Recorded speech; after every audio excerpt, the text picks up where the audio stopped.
Hoy queremos hablar de la ley, de las instrucciones, de la Torá.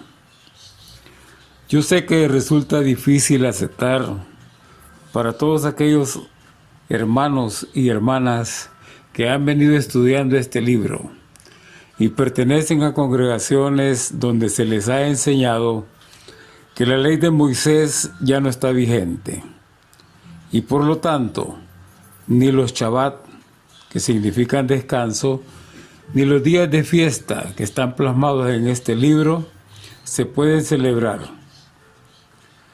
Pues déjenme decirles que para empezar no es la ley de Moisés. Son instrucciones dadas por nuestro soberano Yahweh a su pueblo y a todos los que se quieran adherir a ese pueblo por medio de Moisés. Él, como muchos conocemos, era una persona que conocía de escrituras, puesto que había estudiado cuando pertenecía al pueblo de Egipto. Y por eso Yahweh lo escogió para que éste escribiera y transmitiera todas estas instrucciones, tal como encontramos relatado en este libro. Encontramos en Éxodo 34:27 que dice: Y Yahweh dijo a Moisés: escribe tú estas palabras, porque conforme a estas palabras he hecho pacto contigo y con Israel. Éxodo 34:28. Y él estuvo allí con Yahweh 40 días y 40 noches. No comió pan ni bebió agua, y escribió en tablas las palabras del pacto. Como podemos leer y escuchar, no es una ley de Moisés, como se le dice a las personas que no les gusta investigar o leer por su propia cuenta, sino son ordenanzas que el poderoso Yahweh le dijo a Moisés que escribiera para que su pueblo y todo extranjero las cumpliera, tal como dice este libro en Éxodo 12:49. La misma ley será para el natural y para el extranjero que habitare. Oiga bien, habitare, estamos hablando de futuro, entre vosotros. Éxodo 12:50. Así lo hicieron todos los hijos de Israel. Como mandó Yahweh a Moisés y a Aarón, así lo hicieron. Vuelve a recalcar en Levítico 24:22. Un mismo estatuto tendréis para el extranjero como para el natural, porque yo soy Yahweh vuestro Elohim. Podemos encontrar también en los proverbios de Salomón, que no se refiere solo a su pueblo o a los extranjeros que habiten con ellos, sino que a todo hombre sobre la faz de la tierra, cuando dice en Proverbios 2:6, porque Yahweh da la sabiduría y de su boca viene el conocimiento y la inteligencia. Él provee sana sabiduría a los rectos, es escudo a los que caminan rectamente, de tal forma que tanto el conocimiento y la inteligencia vienen por medio de leer, escuchar y entender todas las instrucciones que ha dejado nuestro Padre Celestial. Pero ¿cómo vamos a entender estas instrucciones si no las leemos? Puesto que nos han dicho que ya no están vigentes. ¿Cree usted, estimado escucha, que ya no hay que honrar a nuestros padres? ¿Que se puede robar, matar, quitarle la mujer al prójimo, desear lo que su vecino tiene de bueno? Todo esto lo hacen los hijos de desobediencia, los que están al servicio del adversario, porque el Hasatán no le interesa su salvación eterna, ni la paz de su hogar, su estabilidad familiar. No, él quiere que todos seamos desobedientes, como lo es él.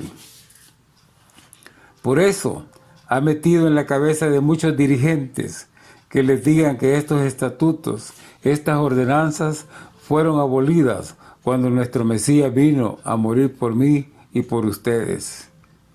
Yo no comprendo esto, pues en ninguna parte de la palabra he encontrado que las instrucciones, que la ley y sus mandamientos fueran abolidos. ¿Qué dijo nuestro Mesías? o ungido, o Cristo, o Jesús, como ustedes le llaman, aunque su nombre verdadero es Yahoshua, que significa salvación de Yah, o sea, salvación del Padre. ¿Qué encontramos escrito? Veamos, en Mateo 5:17, dice: no penséis que he venido para abrogar la ley o los profetas. No he venido para abrogar, sino para cumplir. En Mateo 5:18, porque de cierto os digo que hasta que pase el cielo y la tierra, ni una jota ni una tilde pasará de la ley hasta que todo se haya cumplido. De manera que cualquiera que quebrante uno de estos mandamientos muy pequeños y así enseña a los hombres, muy pequeño será llamado en el reino de los cielos. Mas cualquiera que los haga y los enseñe, éste será llamado grande en el reino de los cielos. Como podemos leer y escuchar, nuestro Mesías no vino a abolir ninguno de los mandamientos del Padre. Es más, Él enseña por medio de sus apóstoles que estuvieron con Él cuando estuvo aquí en la tierra hace 2000 años, que cualquiera que los cumple y los enseñe será llamado grande en el reino de los cielos. Sí, amigo, sí, hermano o hermana, dice cualquiera, refiriéndose a toda la raza humana, no solo a su pueblo Israel. Pero van a decir ustedes que Pablo enseña que la ley está muerta. Veamos qué enseña Pablo. En Romanos 3:29 dice: ¿es Elohim solamente Elohim de los judíos? ¿No es también Elohim de los gentiles? Ciertamente también de los gentiles. En Romanos 3:30,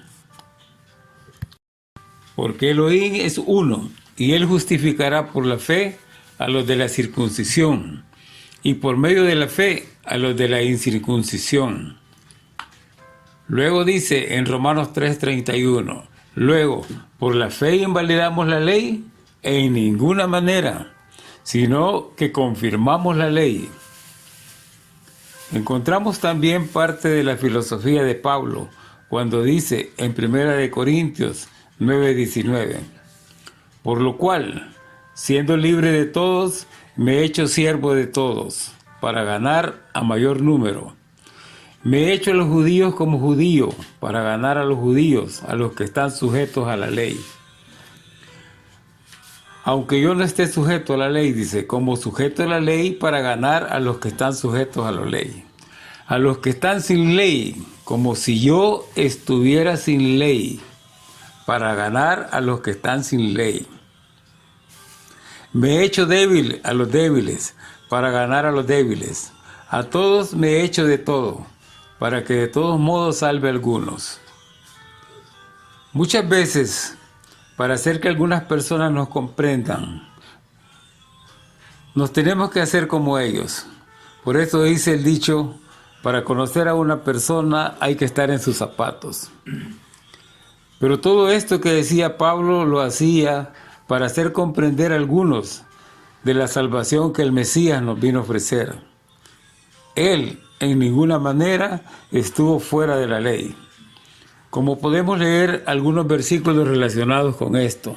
Por ejemplo, en Filipenses 3:5 dice: circuncidado el 8º día, del linaje de Israel, de la tribu de Benjamín, hebreo de hebreos, en cuanto a la ley, fariseo. ¿Qué era un fariseo? Un cumplidor estricto de la ley, escrita por Moisés. ¿Qué recomendaba Pablo a sus seguidores? Pues leer las instrucciones, puesto que no podemos decir leer el Nuevo Testamento, pues este aún no se había escrito en el tiempo que Pablo predicaba, ya que éste hacía sus predicaciones todas en base a las instrucciones, a la Torá, a los salmos, a los profetas, tal como podemos leer en 2 Timoteo 4:13, cuando le dice: trae, cuando vengas, el capote que dejé en Troas, en casa de Carpo, y los libros, mayormente los pergaminos. Por eso le dice a Timoteo en 1 de Timoteo 4:12, ninguno tenga en poco tu juventud, sino sé ejemplo de los creyentes en palabra, conducta, amor, espíritu, fe y pureza. Entre tanto que voy, ocúpate en la lectura, la exhortación y la enseñanza. ¿Qué leería Timoteo? ¿El Nuevo Testamento? Si él ni siquiera sabía lo que escribiría en un futuro, puesto que Pablo predicó en el año 14, después de la muerte del Mesías, y murió poco antes de la destrucción del templo por parte de los romanos en el año 70 de nuestra era. Y si a todo esto que les he dicho le agregamos que hay profecía escrita para todos los que guardan los mandamientos de Yahweh en Apocalipsis o Revelaciones, cuando dice en Revelaciones 14:12, aquí está la paciencia de los santos, los que guardan los mandamientos de Elohim y la fe de Yahoshua o de Jesús. Las dos cosas. Muchos dicen que ya no guarden la ley, pero que crean en Jesús o el Mesías. Los judíos sí guardan la ley, pero no creen en el Mesías o Jesús o en Yahoshua. Sin embargo, aquí está escrito que las dos cosas son requisitos indispensables para alcanzar la vida eterna: guardar los mandamientos y creer en el Mesías. Bueno, como decía al principio, es difícil aceptar cosas en las cuales nos han hecho creer que sí son. Muchas por tradiciones y muchas porque nosotros creemos que son ciertas. Sin embargo, las evidencias están escritas en este mismo libro. Y todo esto se los he querido decir hoy para decirles a ustedes que la ley sí está vigente, que no ha sido abolida. Que Yahweh nos bendiga a todos. Que tengan mucho shalom en sus hogares. Nos escuchamos hasta la próxima. Shalom.